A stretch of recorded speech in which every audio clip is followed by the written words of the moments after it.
ایک دن کی بات ہے کہ جنگل میں ایک طوطا بھوک سے ادھر ادھر اڑ رہا تھا۔ بھوک کے مارے طوطے کی جان جا رہی تھی۔ اچانک اس کی نظر ایک کوے پر پڑی جو میٹھے میٹھے امرود کھا رہا تھا۔ طوطا سوچنے لگا کہ کوے سے امرود کیسے لیا جائے۔ اچانک اس کے مائنڈ میں ایک آئیڈیا آیا۔ السلام علیکم کوے بھائی، کیسے ہیں آپ؟ میں کافی دنوں سے آپ کو تلاش کر رہا تھا۔ میں نے سنا ہے کہ آپ بہت سر میں گانا گاتے ہیں، کیوں نہ مجھے بھی ایک گانا سنا دیں؟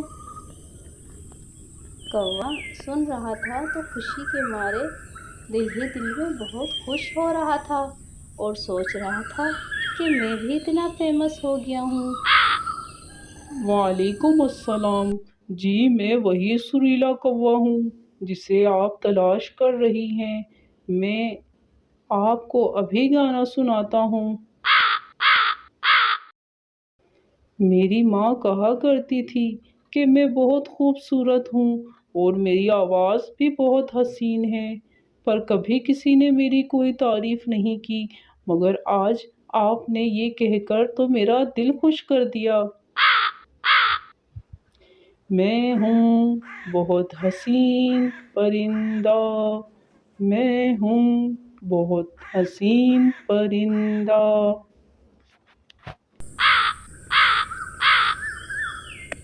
اور میری آواز اس سے بھی زیادہ اور خوبصورت ہے۔ طوطا جو کہ اس بے سری آواز کو سن رہا تھا اور دل ہی دل میں کہنے لگا، ہائے میرے کان، میں جلدی سے کھانا کھاؤں اور نکلوں یہاں سے، اس سے پہلے اس بے سرے کی آواز میں اور گانا سننا پڑ جائے۔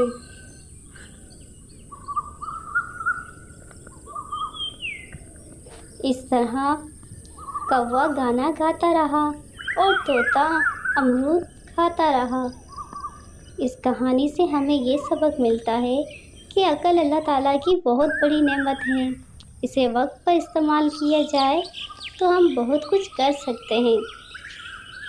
تو بچوں، آپ کو میری یہ کہانی کیسی لگی؟